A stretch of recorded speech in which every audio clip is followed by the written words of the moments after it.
الرحمن الرحیم۔ میں ہوں علی عباس اور یہ گفتگو روزنامہ نئی بات اور علم کی دنیا کے لیے ہے۔ میں نے اپنی زندگی میں غور کیا ہے کہ دنیا میں دو طرح کے لوگ ہوتے ہیں۔ ایک طرح کے لوگ وہ ہوتے ہیں جو بغیر سوچے سمجھے، بغیر اپنے مقصد کا تعین کرتے ہوئے کچھ لوگوں کو ایک طرف دوڑتے ہوئے دیکھتے ہیں اور بغیر سوچے سمجھے ان کی تنقید شروع کر دیتے ہیں کرنی۔ یہ لوگ شادیوں پہ بے جا حرج کرتے ہیں اور 4-5 سال تک پھر اس شادی کا قرضہ اتارتے رہتے ہیں۔ یہ لوگ جہاں ہجوم دیکھتے ہیں وہاں کھڑے ہو جاتے ہیں، ساری رات ٹاک شوز دیکھتے ہیں اور بڑا ماہرانہ تبصرہ کرتے ہیں اور سارا دن سیاستدانوں کو، حکمرانوں کو، نظام کو گالیاں نکالتے رہتے ہیں۔ یہ لوگ جب سگنل پہ کھڑے ہوتے ہیں تو ہارن بجاتے رہتے ہیں اور خدا نہ خواستہ اگر کوئی ایکسیڈنٹ ہو جائے تو بغیر سوچے سمجھے باہر نکلتے ہیں، گالی گلوچ کرتے ہیں اور بعض اوقات بات لڑائی پہ بھی پہنچ جاتی ہے۔ کسی بھی علمی محفل میں بیٹھنا بالکل پسند نہیں کرتے کیونکہ اپنے آپ کو عقل کل سمجھتے ہیں۔ اپنی ناکامیاں حکومت پہ ڈالتے ہیں، معاشرے پہ ڈالتے ہیں اور اپنے ارد گرد کے لوگوں پہ ڈالتے ہیں۔ سارا دن میسج فارورڈ کرتے ہیں اور جنت کا ٹکٹ بیچتے رہتے ہیں۔ یہاں تک کہ جب ریسٹورنٹس میں کھانا کھاتے ہیں تو باہر نکلتے ہی لوگوں کو فون کرنا شروع کر دیتے ہیں کہ ہم فلاں جگہ پہ کھانا کھا رہے ہیں۔ یہاں تک کہ اگر کسی بڑے ڈاکٹر سے علاج کروائیں تو اس ڈاکٹر کا باقاعدہ نام لے کے کہتے ہیں کہ ہم اس ڈاکٹر سے علاج کروا رہے ہیں۔ یہ لوگ دنیا میں سب کچھ حاصل کرنا چاہتے ہیں، 5 مرلے کے گھر میں رہ رہے ہوں تو 10 مرلے میں شفٹ ہونا چاہتے ہیں۔ جب 10 مرلے کا گھر نصیب ہو جائے 1 کنال میں، پھر 2 کنال میں، اور اسی طرح یہ سلسلہ چلتا رہتا ہے۔ اگر کوئی کام نہ ہو تو اپنے ڈرائنگ روم کا، بیڈ رومز کا فرنیچر ہی بدلتے رہتے ہیں۔ لوگوں سے بہت خوف ہے ان کو، ہر وقت یہ سوچتے رہتے ہیں کہ میرے بارے میں وہ دوسرا شخص کیا سوچ رہا ہے، کیا کہہ رہا ہے، میرے کپڑے تو ٹھیک لگ رہے ہیں، اور اسی کشمکش میں ہر وقت مبتلا رہتے ہیں۔ دوسری طرح کے جو لوگ ہوتے ہیں ان کو دوسرے لوگوں کی کوئی فکر نہیں ہوتی کہ وہ میرے بارے میں کیا سوچ رہا ہے۔ وہ اپنی زندگی کا ایک مشن بناتے ہیں اور دن رات اس مشن کو فالو کرتے ہیں۔ میں آج آپ کی ملاقات ایک ایسی پرسنالٹی سے کروا رہا ہوں جو کہ دوسری طرح کی قسم میں شامل ہیں۔ ان کو لوگ سرفراز احمد شاہ صاحب کے نام سے جانتے ہیں۔ 2 کتابوں کے مصنف ہیں، فقیر رنگ اور کہے فقیر، اور ان کی ہزاروں کاپیاں نکل چکی ہیں۔ السلام علیکم سر۔ وعلیکم السلام۔ شاہ صاحب، میری آپ سے جو گفتگو، میرا جو شوق آپ سے جو پیدا ہوا میری گفتگو کا آپ سے، میں نے یہ دیکھا ہے کہ جو انٹلیکچوئل پرسنالٹیز ہیں پاکستان کی، وہ بیعت کے سلسلے میں وہ بڑا ان کا ایک نظام چلاتے ہیں، اور مجھے آپ کی سب سے خوبصورت بات یہ لگتی ہے کہ آپ لیکچرز کرتے ہیں، لوگوں کو علم کی طرف ان کا رجحان بڑھاتے ہیں اور ان کو عقیدت سے باہر نکال کے علم کی طرف ان کو آپ لگاتے ہیں۔ تو یہ سلسلہ آپ کو کیسے اس کا احساس ہوا اور یہ آپ علم کے سفر پہ کس طرح آئے؟ یہ تو خود مجھے پتہ نہیں چلا صحیح کہ میں کب اس طرف راغب ہو گیا اور اس طرف چلنا شروع ہو گیا۔ شاید اس کی ایک وجہ نفسیاتی بھی ہو سکتی ہے کہ میرے ذہن میں 2-3 چیزیں بڑی شدت سے جم گئیں، اور اس کی وجہ یہ رہی کہ عملی زندگی کے تجربات نے یہ سکھایا کہ انسان کی کم علمی جی زہر قاتل ہے، ٹھیک، اس کے اپنے لیے بھی اور دوسروں کے لیے بھی۔ میں نے اپنی عملی زندگی میں ہمیشہ ایک چیز یہ دیکھی کہ انسان غلط فہمیوں کا شکار ہو جاتا ہے صحیح. صرف اپنی کم علمی کی وجہ سے، اپنی لا علمی کی وجہ سے. وہ لوگوں کے پیچھے اندھی تقلید کرنا شروع کر دیتا ہے. ٹھیک. اس کی وجہ بھی اس کی اپنی کم علمی یا لا علمی ہوتی ہے. خود ہمارے ساتھ بھی ہوتا رہا کہ جہاں کسی کو اچھی گفتگو کرتے دیکھا جی جی. تو امپریس ہو گئے، صحیح. ان کے پاس جا کے گھنٹوں وقت گزارنا شروع کر دیا. غالباً یہ جو ایک نقطہ ذہن میں جمع جی جی. کہ کم علمی اور لا علمی زہر قاتل ہے، شاید اس نے اس طرف مجھے راغب کر دیا ٹھیک. کہ میرے ارد گرد جتنے دوست احباب ہیں، صحیح. ملنے والے ہیں، جی جی. جو کوئی دو لفظ جو مجھے آتے ہیں، جی جی. اگر وہ میں ان لوگوں میں تقسیم کر دوں جی جی. تو شاید ان کا بھلا ہو جائے. عمر کے کس حصے میں احساس ہوا آپ کو؟ یہ میرا خیال ہے کہ 1966 کے بعد، کیونکہ 1966 میں میری عملی زندگی کا آغاز ہوا تھا. ٹھیک ہے. تو اس کی عمر تقریباً آپ کی اس 28 وقت 29 سال، 22 سال 22 سال. ٹھیک. میں سوئی گیس میں ملازم ہو کے ملتان بھیج دیا گیا. صحیح. اس عمر میں تنہا تھا، وہاں کوئی مصروفیت اور تھی نہیں. صحیح. تو ایک تو ریڈنگ ہیبٹ ڈیولپ ہو گئی وہاں، ٹھیک ہے. وقت گزارنا. میں یہ نہیں کہوں گا کہ صاحب کتابوں کا شوق تھا، یہ صحیح تھا، صحیح صحیح بالکل صحیح. جھوٹ. سچ یہ ہے کہ چونکہ وہاں وقت نہیں گزرتا تھا. صحیح صحیح. کیونکہ فیملی آپ کی یہاں پہ ہوگی. میرے پیرنٹس ان دونوں راولپنڈی میں تھے، کیونکہ ٹھیک. فادر ابھی جاب میں تھے. ملتان میں آپ اکیلے تھے. تنہا تھا، صحیح. اور 22 ایئرس کی ایج میں تنہا رہنا صحیح. مشکل ہے. تو وقت کاٹنے کا ایک آسان ذریعہ یہ تھا. یہ کہا جا سکتا ہے کہ فرسٹریشن کو دور کرنے کے لیے تنہائی کی. فرسٹریشن تو شاید نہیں رہی مجھے، ہوں. لیکن گھر سے دوری کا احساس صحیح. ضرور تھا. اداسی. جی، ہوم سکنس کے لیجیے آپ. ٹھیک ٹھیک. تو اس کو دور کرنے کا آسان طریقہ یہ مجھے ملا کہ میں کتابوں میں ڈوب جاؤں. صحیح. تو ہمارے یہاں سوئی گیس کے جو ملتان اسٹیشن تھا، وہاں ایک چھوٹی سی لائبریری تھی. وہیں سے کتابیں لے کے پڑھنا شروع کی. پھر کتابیں خرید کے پڑھنے کا شوق ہوا.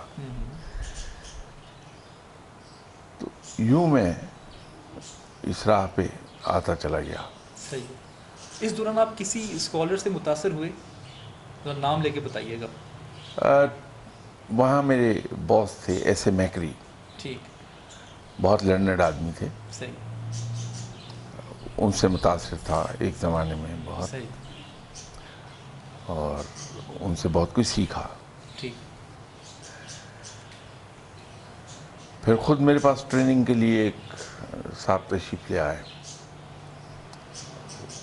ان کو تصوف کی راہ کا بڑا شوق تھا. ٹھیک. پڑھے لکھے آدمی تھے، ایم اے انگلش کیے ہوئے تھے اس زمانے میں. تو ان سے جب گفتگو ہونے لگی جی جی. تو پھر تصوف کی کتابوں کا شوق ہوا. صحیح. تو یوں یہ سلسلہ دراز ہوتا ہی چلا گیا. پھر ٹھیک. تو وہاں سے لاہور آ گیا میں سوئی گیس چھوڑ کر. ہوں. تو یہ کتابوں کا ساتھ جاری رہا. صحیح. پھر ایک اور جب میں گورنمنٹ میں چلا گیا تو وہاں ایک باس ملے، آج بھی حیات ہیں، جی. اور میں ان کا احسان مند ہوں کہ انہوں نے بہت کچھ سکھایا، صحیح. اور بغیر کسی غرض اور لالچ اور ریٹرن کی توقع رکھے بغیر صحیح. انہوں نے گرومنگ کی میری. ان کا نام تھا ایس ایم نکی. ایس ایم نکی. ایس ایم نکی. صحیح. اب تو ان کی خاصی ہو گئی تو میرا خیال لیکچرز وغیرہ دینے بند کر دیے ریٹائرمنٹ کے بعد. اسپیل گروپ کے جی اسپیل کے چیئرمین وہ میرے باس رہے ہیں. جی جی یہ ان کے بیٹے کا ادارہ ہے اسپیل. الیاس الماس صاحب. الماس.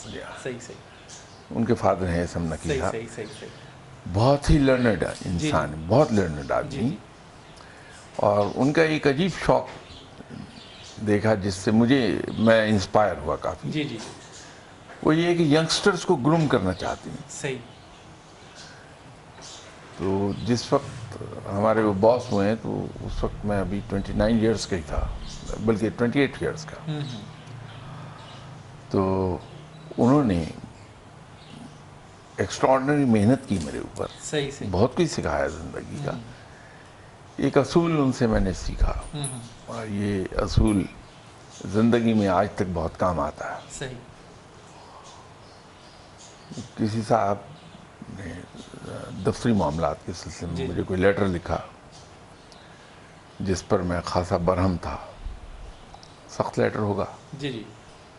اس کا میں نے جواب لکھا اور چونکہ وہ ڈپارٹمنٹ سے باہر جانا تھا صحیح صحیح. تو میں نے اسم نقی صاحب کو دکھایا. انہوں نے کہا کہ بیٹھ جائیں, میں ذرا ذہنی طور پہ مصروف ہوں. صحیح. یہیں بیٹھے میرے پاس.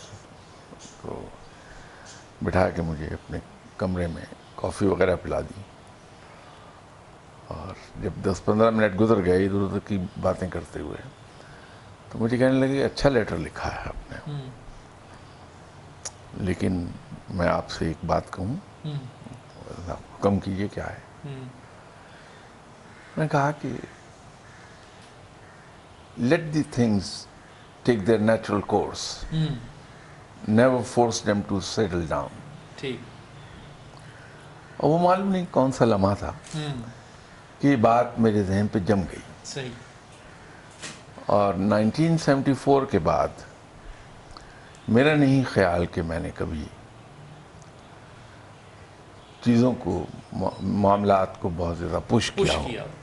محنت تو کی صحیح صحیح, لیکن پش نہیں کیا. اس کی تکمیل کی خواہش جو ہے وہ نہیں کی آپ نے. کبھی یہ خیال نہیں آیا کہ چیزیں اس طرح ہو جائیں جیسے میں چاہتا ہوں. اوکے. صحیح. محنت کرتا رہا لیکن وہ فکر کبھی نہیں ہوئی صحیح کہ چیزیں اس طرح ہوں جیسے میں چاہتا ہوں. مزاج میں ٹھہراؤ پیدا ہو گیا.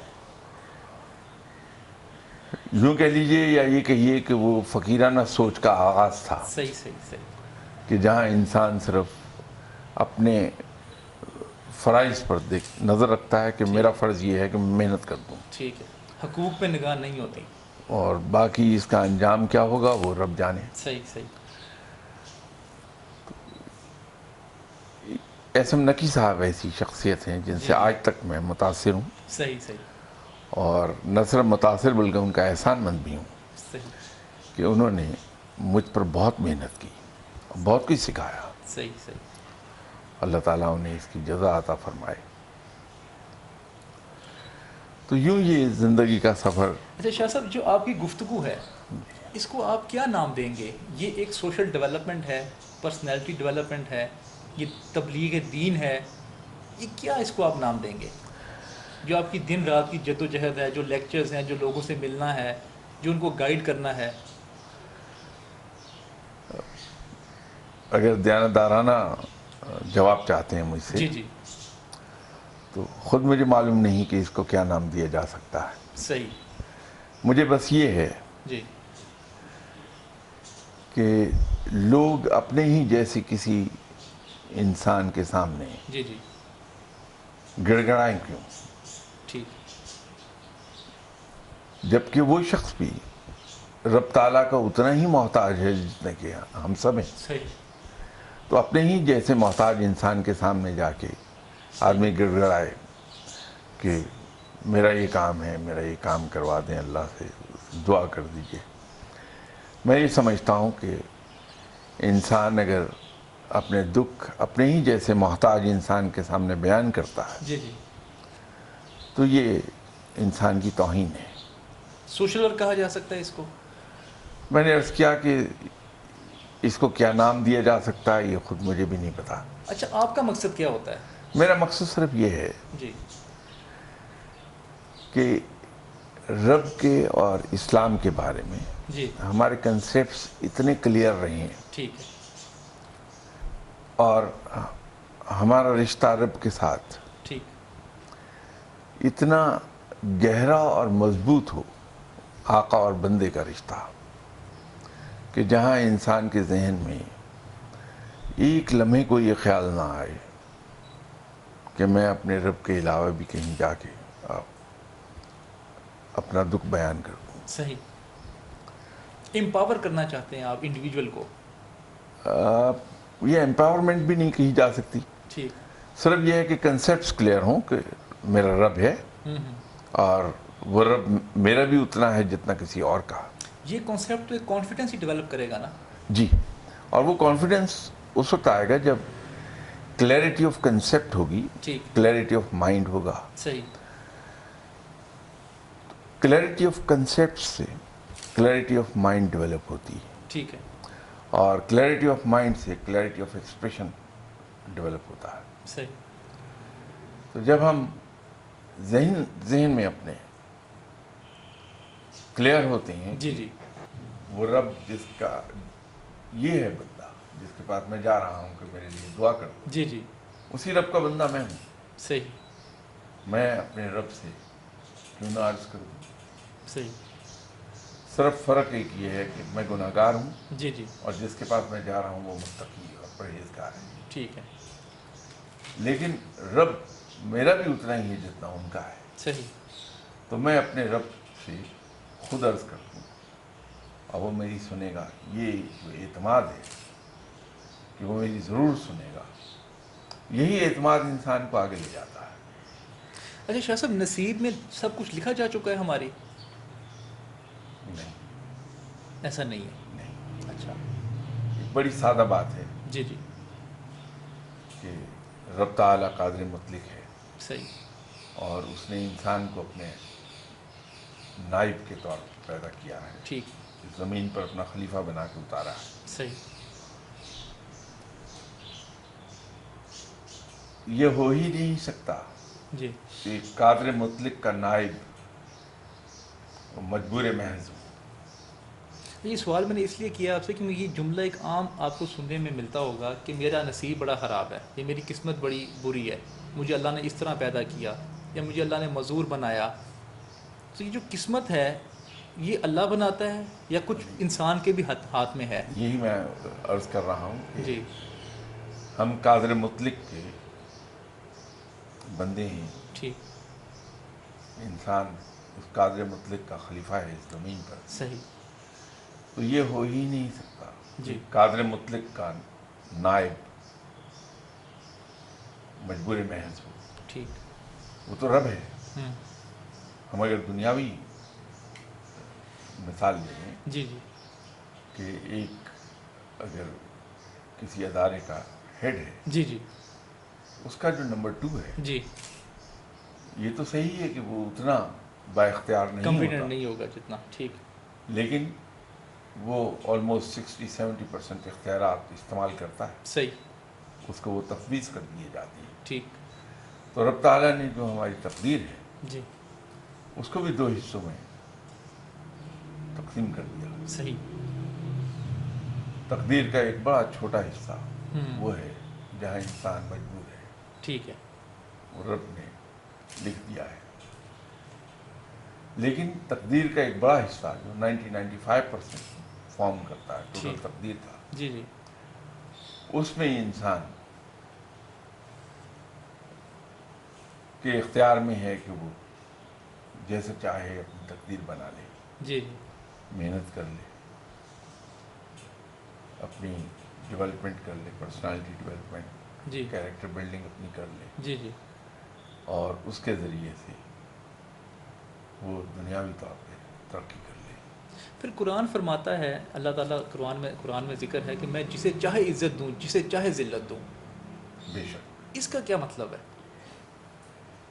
دیکھیے یہ چیزیں وہ ہیں جی جو اس تقدیر کا حصہ ہے جسے ہم تقدیر مبرم کہتے ہیں، ٹھیک ہے، جو تبدیل نہیں ہونے والی، جو تبدیل نہیں ہوتی۔ ٹھیک ہے یہ وہ عزت اور عزت و ذلت، ذلت، ٹھیک ہے، رزق، موت ٹھیک ہے، اور زندگی، یہ سب رب نے اپنے اختیار میں رکھی ہیں. ٹھیک ہے، اور عجیب چیز ہے کہ جو چیز اللہ نے صرف اپنے پاس رکھی، جی جی جیسے آپ نے قرآنی آیت کا حوالہ دیا جی جی کہ سب عزتیں اللہ ہی کے لیے ہیں. جی، ہاں، جسے وہ چاہتا ہے عزت بخشتا ہے، صحیح، جسے چاہتا ہے وہ ذلت دے دیتا ہے. جی جی جب یہ ہمیں معلوم ہے جی کہ کلیتاً رب کے اختیار میں ہے، انسان سے آپ غلط کام 3 ہی صورتوں میں کرا سکتے ہیں. جی اسے بلیک میل کیجیے جی کہ تمہاری کوتاہیوں کو میں نشر کر دوں گا، جی اس سے خوفزدہ ہو کر وہ جی جی، خوف زدہ ہو کے، غلط کام کر دے گا. ٹھیک، اس کو یہ ہو کہ میری نوکری چلی جائے گی، میرا رزق بند ہو جائے گا، خوف کے زمانے میں یہ ساری بات آ وہ گئی، غلط کام کر لے گا. ٹھیک ہے، یا اسے آپ پسٹل پوائنٹ پر اس سے غلط کام کرائیے. صحیح، اور کہتے ہم سب یہ ہیں جی کہ یہ اللہ ہی کے اختیار میں ہے، جی جی رازق رب ہے، جی جی کوئی آدمی رزق کو روک نہیں سکتا اگر رب دینا چاہے گا، جی جی، اور کوئی بڑھا نہیں سکتا اگر رب نہ بڑھانا چاہے. بھیجا، زندگی اور موت کے بارے میں تو حضرت علی کرم اللہ وجہ نے بھی فرمایا کہ موت خود زندگی کی حفاظت کرتی ہے، صحیح، لیکن ہم خوفزدہ اسی سے رہتے ہیں. جی جی تو یہی کنسیپٹ میں کلیئر کرنا چاہتا ہوں، یہی ایک جذبہ تھا جی جی جی، کہ یہ باتیں ہم کہتے ہیں ہوں، لیکن ہم عملی زندگی میں یہ پریکٹس نہیں ہماری کرتے، پریکٹس نہیں کرتے. پریکٹس نہیں کرتے، صحیح، تو اگر میرے پاس جو صاحبان مجھے ملنے آتے ہیں، جی جی اگر ان کے ذہنوں میں یہ بات ڈال دی جائے جی جی کہ جو کچھ ہم کہہ رہے ہیں وہ واقعی سچ ہے، بے شک یہ سب اختیار ربی کا ہے، صحیح، تو ہم بجائے لوگوں سے خوفزدہ ہو جائیں، ہم رب سے، رب کی ناراضگی سے کیوں نہ ڈریں، صحیح. تو معاملات ویسے ہی درست ہو جائیں گے. اچھا، موکل ایگزسٹ کرتے ہیں؟ جی سننے میں آیا کہ آپ کے پاس موکل ہیں، یہ بات کس حد تک درست ہے؟ نہیں، ایسی کوئی بات نہیں. اچھا، کیا یہ کوئی طریقہ سائنس میں ہے، ایسا ہے کہ کوئی اسکالر یا کوئی اللہ والا موکل کو قابو کر کے پھر اس سے کوئی اپنا کام یا کوئی اپنا پیغام یا اپنی کوئی اس طرح کی کچھ کمیونیکیشن کر سکے؟ دیکھیے، اللہ والا تو کوئی یہ کام نہیں کرے گا، نہیں کرے گا، ٹھیک ہے. یہ عامل حضرات ہیں جو کریں گے. موکل عامل کے ساتھ مل کے کسی کو نفع یا نقصان کا باعث بن سکتے ہیں؟ کچھ کام کرائے جا سکتے ہیں، کام کروائے جا سکتے ہیں، ٹھیک ہے، اسے کرواتے ہیں. ٹھیک ہے. لیکن آپ کا جو ہے وہ موکلوں کے ساتھ کوئی نہیں، تعلق یا رابطہ نہیں رہا؟ نہ جنات، نہ موکل، نہ صحیح، ہمزاد، صحیح، ان چیزوں کو مانتا ضرور ہوں کہ ان کا ٹھیک ہے، وجود ہے، ایگزسٹ کرتے ہیں، ایگزسٹ کرتے ہیں، ٹھیک ہے. لیکن جی، آپ کا شاہ صاحب کوئی ایکسپیرینس ہوا ہو جس سے آپ کو یہ فیل ہوا ہو کہ یہ ایگزسٹ کرتے ہیں؟ کہانیاں قصوں میں تو ہم سنتے ہیں یہ بات. بہت پرانی بات ہے. جی شاہ صاحب. اس زمانے میں ابھی ایسے تجربات مجھے روحانی ہوئے نہیں تھے. ٹھیک ٹھیک. ایک صاحب تھے بہت ہی اللہ والے، جی بہت بڑے صاحب، تانلے والے کے پاس ایک چھوٹا سا گاؤں ہے، جی جی وہاں ہوتے تھے. میں جب کبھی دفتر کے کام کے سلسلے میں ادھر سے گزرا تو ان کے پاس جا کے بیٹھ کے ایک کپ چائے پی کے آ جاتا تھا. جی جی تو آپ کی طرح جیسے آپ آج مجھ سے سوال کر رہے ہیں، جی جی جی جی، میں بھی ایسی بتیری کہانیاں سنتا تھا، صحیح موکلات کی، صحیح صحیح جنات کی، صحیح صحیح لیکن دیکھا نہیں تھا کبھی میں نے. صحیح صحیح. ایک دن میں نے ان سے عرض کیا کہ میں موکل دیکھنا چاہتا ہوں. اچھا، تو مسکرائے، کیا کریں گے دیکھ کے؟ تو میں نے کہا کام وام کو مجھے نہیں لینا، کوئی صحیح صحیح کام کے لیے تو میں صرف ربی کو اپروچ کرتا ہوں. صحیح صحیح صحیح. لیکن بس میں دیکھنا چاہتا ہوں کہ موکل ہوتا کیسا. صحیح. تو کہنے لگے اچھا. تو انہوں نے مجھے کہا کہ جب سونے لگو یہ ایک لفظ ہے, جی جی. تم اس کو اتنی مرتبہ پڑھ لینا. ٹھیک ہے.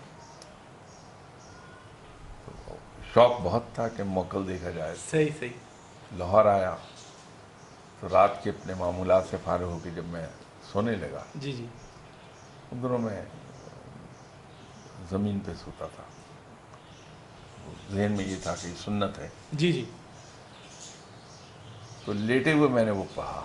ٹھیک. تھوڑی دیر کے بعد میں نے دیکھا کہ صاحب میرے سائڈ پر کھڑے ہوئے مجھے یوں دیکھ رہے ہیں غور سے.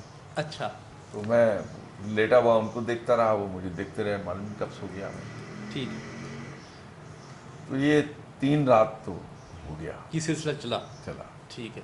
اور تینوں راتیں آپ نے وہ کلام پڑھا اور وہ موکل کو ٹھیک ہے. دیکھتا رہا. صحیح صحیح. ویسا دیکھنا چاہتا تھا. صحیح تھا نہیں. صحیح. شاہ صاحب وہ خواب بھی تو ہو سکتا ہے. نہیں, میں جاگ رہا تھا. وہ تو یہ آپ کا خیال بھی تو ہو سکتا ہے. نہیں, وہ اس سے پہلے ایک مخصوص اسمیل تھی. ٹھیک ہے. 3 رات کے بعد نہیں آیا. پھر میری ان صاحب سے ملاقات ہوئی تو میں نے ان سے کہا کہ صاحب وہ موکل تو نہیں آتا. صحیح. کہنے لگے ہو نہیں سکتا. ٹھیک ہے. تو کہنے لگے کہ جب آپ نے وہ پڑھا تو آپ کو اس طرح کی ایک اسمیل نہیں آئی. جی جی. میں نے کہا جی آئی تھی. صحیح.